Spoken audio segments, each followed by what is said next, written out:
Hello friends, good morning. My self Ravindra Patel. स्वागत है आप सभी का मेरे YouTube channel Ravindra sir classes में। आज का अपना टॉपिक है one integral is known. Actually ये 3 टॉपिक्स हैं जो अपन को एक साथ स्टडी करने होते हैं। One integral is known, removal of first derivative and changing the independent variable. इन तीनों ही मेथड्स का एक जैसा कंसेप्ट होता है, एक स्टैंडर्ड इक्वेशंस होती है। तीनों ही मेथड्स का प्रोसेस अलग अलग होता है और उसको याद करने के बाद उसके क्वेश्चंस की स्टडी की जाती है। ये स्टार्टिंग में मैंने आपको बताया था गाइस कि ये 5 टॉपिक की एक सीरीज होती है, जिसके 2 टॉपिक हम लोग ऑलरेडी डिस्कस कर चुके हैं, series solution and variation of parameter. आज हम लोग पढ़ रहे हैं one integral is known. Next में हम लोग पढ़ेंगे removal of first derivative and next one is changing the independent variable. Clear है गाइस? तो टॉपिक को स्टार्ट करने के पहले आप सभी से मेरी एक रिक्वेस्ट है कि यदि आप लोगों को वीडियो अच्छा लगे तो प्लीज लाइक करना ना भूलें, और जिन भी स्टूडेंट्स ने अभी तक सब्सक्राइब ना किया हो वो प्लीज चैनल को सब्सक्राइब कर लें और वीडियो को ज्यादा से ज्यादा फ्रेंड सर्कल में शेयर करना ना भूलें। चलिए गाइस स्टार्ट करते हैं। Topic one integral is known. इस टॉपिक की जो स्टैंडर्ड इक्वेशन है गाइस वो होती है d2 by upon dx2 plus p dy by dx plus qy is equals to r। इसको बोला जाता है इक्वेशन नंबर 1। इस स्टैंडर्ड फॉर्म की खासियत ये होती है guys, d2 by upon dx2 का कोफिशिएंट ऑलवेज 1 होना चाहिए। यदि किसी क्वेश्चंस में d2 by upon dx2 के साथ में कुछ लिखा हुआ है तो हम उसको पहले डिवाइड करेंगे। डिवाइड करने के बाद इस इक्वेशन से कंपेयर करेंगे तो p q r की वैल्यू गिवन हो जाएगी, जहां पर p q r are the function of x ये लिखा हुआ है। क्लियर है? अब इसके बाद इसको सॉल्व कैसे करते हैं तो उसके लिए मैंने आपको नीचे लिखा हुआ है इसका पूरा प्रोसेस। सबसे पहले हम प्रोसेस डिस्कस करेंगे, आफ्टर दैट इसका एक क्वेश्चंस देखेंगे। तो देखिए guys, one integral is known topic के जो प्रोसेस होता है उसमें सबसे पहले मुझे एज्यूम करना पड़ता है लेट y बराबर u into v is a solution of the given differential equation. कहने का मतलब ये है यदि वन इंटीग्रल इज नोन का क्वेश्चन है तो उसका जो सॉल्यूशन है वो हमेशा y बराबर u इंटू वी एज्यूम किया जाता है। क्लियर है? अब अगर ये सॉल्यूशन मैंने एज्यूम किया है तो यहां पर हमें 2 टास्क होते हैं। कौन कौन सा गाइस? पहला u कैलकुलेट करना होता है और v कैलकुलेट करना होता है। यदि मुझे u और v की वैल्यू मिल जाएगी तो मेरा y आ जाएगा। अब ये u और v कहां से आते हैं गाइस, उसके लिए ध्यान से सुनिएगा। टॉपिक का नाम है वन इंटीग्रल इज नोन। इसका मतलब ये है, ये कह रहा है कि एक इंटीग्रल आपको पता होगा, उस सॉल्यूशन को हमेशा u एज्यूम किया जाता है। मींस क्वेश्चंस में जो सॉल्यूशन दिया जाता है उसे u माना जाता है, और यदि क्वेश्चंस में नहीं भी दिया गया है तो इसके लिए 3 कंडीशंस होती हैं, वो मैंने बाद में आपको बताऊंगा। उन कंडीशंस का यूज करके अपन चेक करते हैं। कोई भी कंडीशन यदि सेटिस्फाई होती है तो वहां से अपन को सॉल्यूशन पता चल जाएगा, जिसे हम लोग u मानेंगे। अब देखिए गाइस, u पता चल गया तो बचा क्या अपने पास? v। क्या बचा गाइस? v। तो v निकालने का एक प्रोसेस होता है। क्या प्रोसेस होता है गाइस? ध्यान से समझिएगा, मैं आपको नीचे एक्सप्लेन कर रहा हूं। v निकालने का प्रोसेस होता है find dy by dx and d2 by upon dx2। इसका मतलब ये है कि आप ये जो y बराबर आया है वहां से dy by dx निकालिए, d2 by upon dx2 निकालिए। Putting all values in equation first means y dy by dx and d2 by upon dx2, इन सभी वैल्यूओं को उठाकर इक्वेशन नंबर 1 में सब्स्टिट्यूट कर दीजिए। पुट करने के बाद इसको कैलकुलेट कीजिए। पुट करने के बाद इसको कैलकुलेट कीजिए। देखिए गाइस, यहां लिखा है एंड कैलकुलेट। जैसे ही आप सारी वैल्यू इसमें रखेंगे, कैलकुलेट करेंगे तो देखिए आपको क्या मिलेगा। We get a equation in the form of dv upon dx and d2v upon dx2। कहने का मतलब ये है, जब आप उसे कैलकुलेट करेंगे तो सारे टर्म कैंसिल आउट हो जाएंगे, सिर्फ 2 टाइप के टर्म्स बचेंगे, एक dv अपॉन dx और दूसरा d2v अपॉन dx2। अब इन टर्मों को रिप्लेस किया जाता है p बराबर dv अपॉन dx से एंड d2v अपॉन dx2 को dp अपॉन dx से।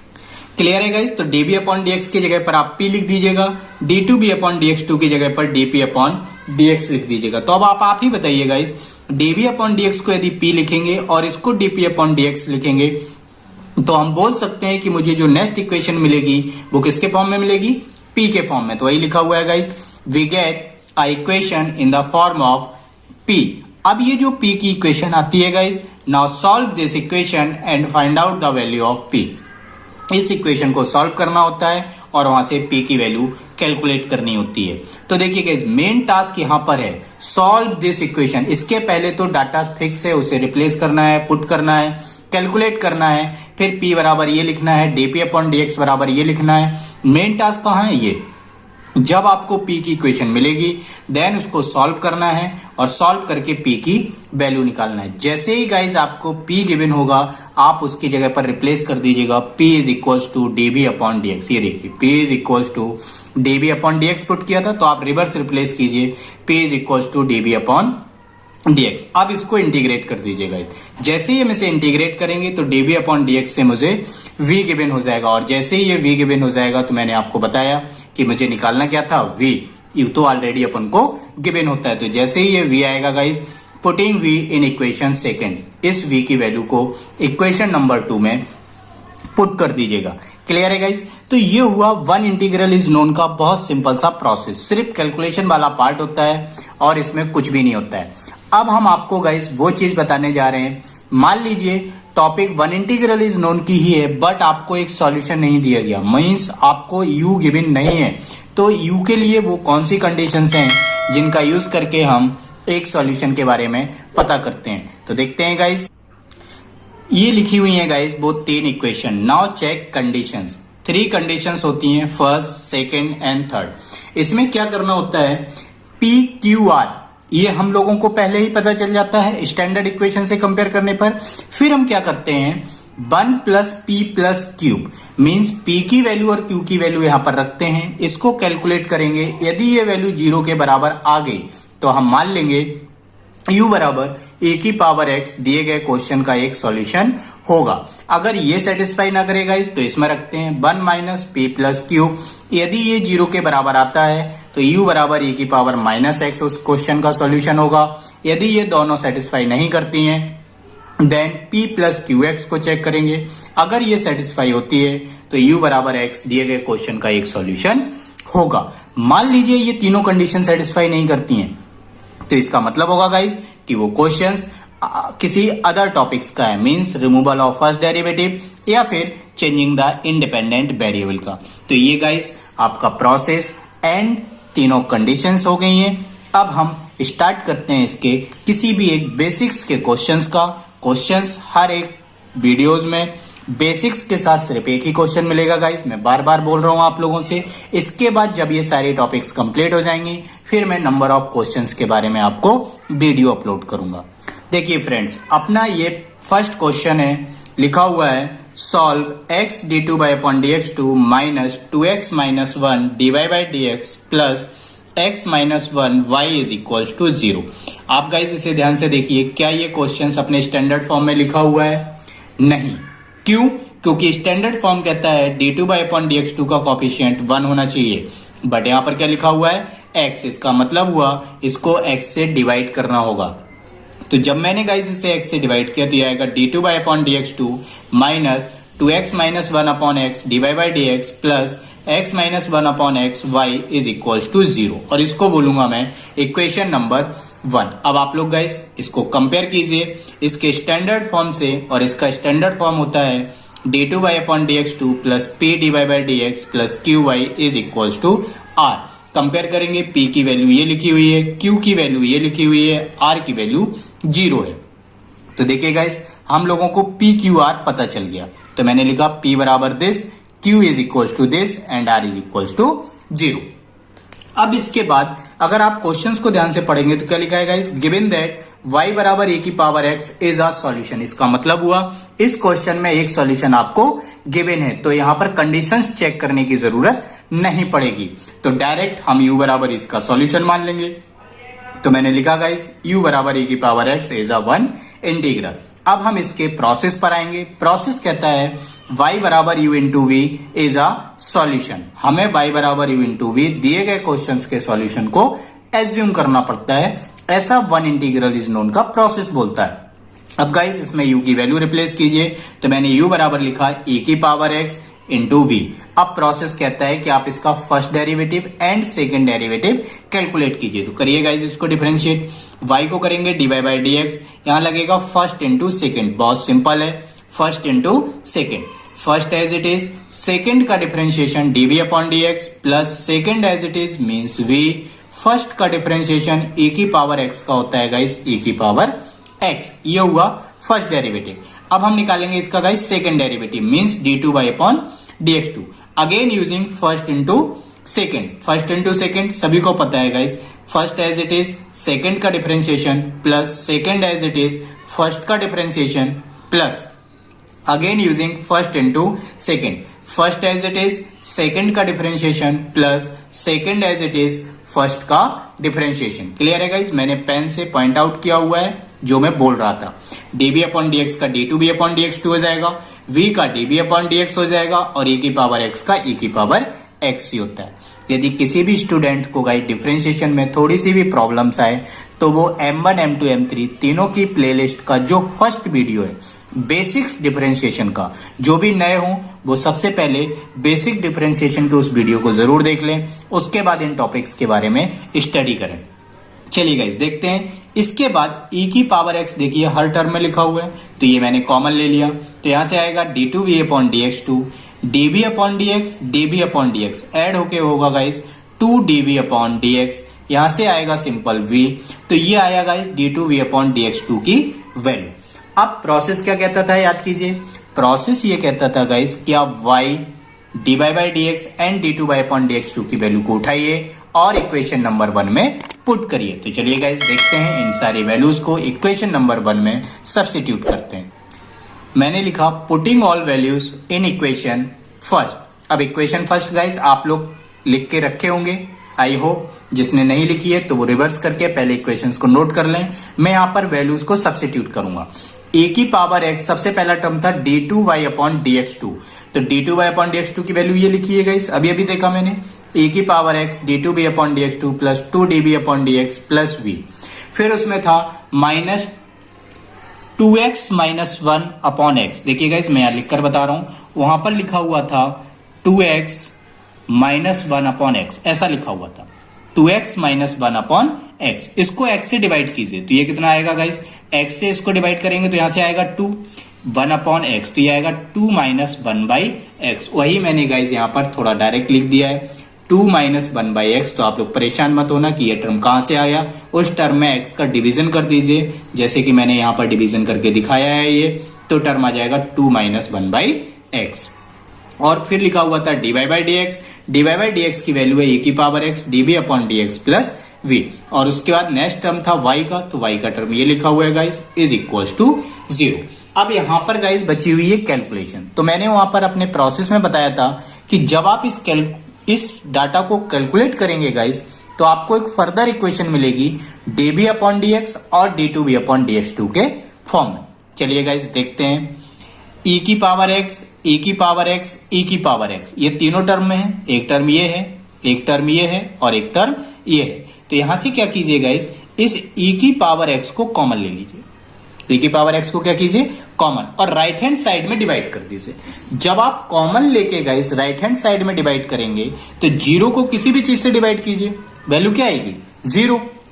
तो वही मैंने लिखा, जो बचा क्या बचा d2b upon dx2 2db upon dx plus v, minus 2 का मल्टीप्लाई कीजिए, minus 2db upon dx, minus 2 का v में कीजिए minus 2v, next minus minus plus, तो प्लस 1 बाई एक्स का कीजिए, तो 1 by x db upon dx 1 by x into v। यहां पर आइए, ये तो गाइस कॉमन चला गया, बचा क्या v का मल्टीप्लाई कीजिए, 1 में करेंगे तो आएगा v, माइनस 1 बाई एक्स में करेंगे तो minus 1 by x into v is equal to 0। अब इसको कैलकुलेट करते हैं, तो देखिए guys 1 upon x v, 1 upon x v cancel out हो जाएगा plus minus, and v plus v 2v होगा, ये और ये क्या होगा 2v, और ये लिखा हुआ है गाइस माइनस 2v। ये भी कैंसिल हो गया। Next 2 dv upon dx minus 2 dv upon dx, ये भी कैंसिल आउट हो गया।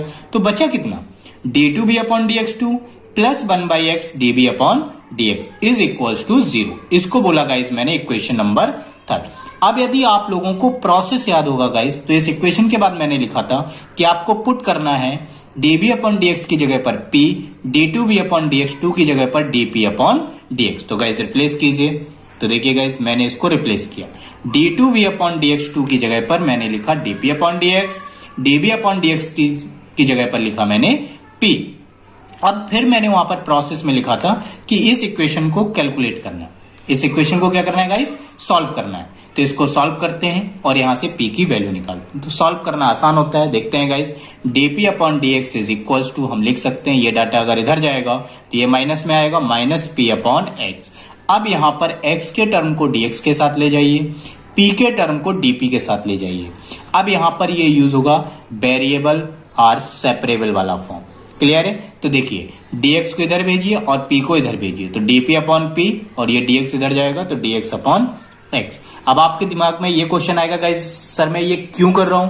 तो मैंने आपसे क्या कहा था कि इस p की इक्वेशन को सॉल्व करना है और सॉल्व करके मुझे p की वैल्यू निकालना है। तो अब यहां पर जिस टाइप की इक्वेशंस बनेगी उस हिसाब से उसे सॉल्व करना होगा और p की वैल्यू कैलकुलेट करनी होगी। तो यहां पर वेरिएबल आर सेपरेबल फॉर्म बन रहा है, मींस जो p के टर्म है वो dp के साथ चले जा रहे हैं और जो x के टर्म है वो dx के साथ एडजस्ट हो रहे हैं, इसलिए इसे बोला जाता है वेरिएबल आर सेपरेबल। तो देखिए गाइस अब इसको इंटीग्रेट कर दीजिए, 1 अपॉन p का log p, 1 अपॉन x का log x और एक इंटीग्रल कांस्टेंट लिया मैंने log c1। अब आप सभी को log की प्रॉपर्टीज याद होंगी, यदि टर्म माइनस में होता है तो वो डिवीजन में लिखा जाता है, जैसे बोलते हैं अपन लोग log m by n। log m by n क्या होता है, log m minus log n। मैं यहां ये फार्मूला लिख दे रहा हूं log का, log m upon n is equals to log m minus log n। Clear है यहां तक। तो देखिए गाइस अब ये log से log यहां कैंसिल हो जाएगा, तो यहां से बचेगा कितना, p is equals to c1 by x. p is equals to कितना आ जाएगा guys, c1 by x. p की वैल्यू आ गई। अब इस p की वैल्यू को रिप्लेस कीजिए। p की वैल्यू क्या थी guys, dv upon dx। p की वैल्यू क्या थी, dv अपॉन dx। p बराबर लिखिए dv अपॉन dx और इक्वल्स टू में लिखिए c1 बाई एक्स। यहां से dv is equals to dx को इधर क्रॉस मल्टीप्लाई करिए तो dv इज इक्वल्स टू आएगा c1 by x into dx। Clear है गाइस। तो देखिए परेशान मत होइएगा, ये जो भी टॉपिक्स मैं अभी पढ़ा रहा हूं गाइस ये बहुत लेंदी एंड टफ टॉपिक्स हैं M2 की, इस वजह से थोड़ा पेशेंस रखिएगा। ये बिल्कुल मत सोचिएगा कितना लंबा है, कब तक होगा, कैसे होगा, बस थोड़ा सा पेशेंस बनाए रखिएगा। क्लियर है गाइस। तो यहां पर देखिए dv इक्वल्स टू आ गया c1 by x into dv is equals to c1 by x into dx, यही आया था वहां पर। चलिए अब इसको इंटीग्रेट कीजिए, तो dv से मिल जाएगा guys v, c1 upon x means 1 by x का होगा log x और एक इंटीग्रल कांस्टेंट जोड़ दीजिए c2। अब ये जो भी वैल्यूज आई इसको पुट कर दीजिए इक्वेशन नंबर 2 में। याद कीजिएगा इस इक्वेशन क्या थी, y is equals to e की power x into v। u into v होता है, u की वैल्यू क्या है e की पावर x और v की कितनी आई c1 log x plus c2। ये अपना क्या हो गया गाइस, आंसर। ये मैंने वन इंटीग्रल इज नोन का सबसे इजी क्वेश्चन करवाया है गाइस, सिर्फ इस वजह से ताकि आप प्रोसेस और बेसिक्स को समझ सकें। इसके काफी टफ क्वेश्चंस आते हैं, वो मैं आपको जब नंबर ऑफ क्वेश्चंस का वीडियो अपलोड करूंगा वहां पर वन इंटीग्रल इज नोन के 2 से 3 और क्वेश्चंस आपको इंपॉर्टेंट दूंगा एग्जाम के पहले। क्लियर है गाइस। तो ये था आज का topic one integral is known. Next topic आएगा गाइस अपना removal of first derivative and changing the independent variable. उन टॉपिक्स का नोटिफिकेशन आप तक आसानी से पहुंच सके उसके लिए जरूरी है गाइस कि आप लोग चैनल को सब्सक्राइब करें और बेल आइकन के बटन को प्रेस करें। तब तक के लिए thank you and bye bye.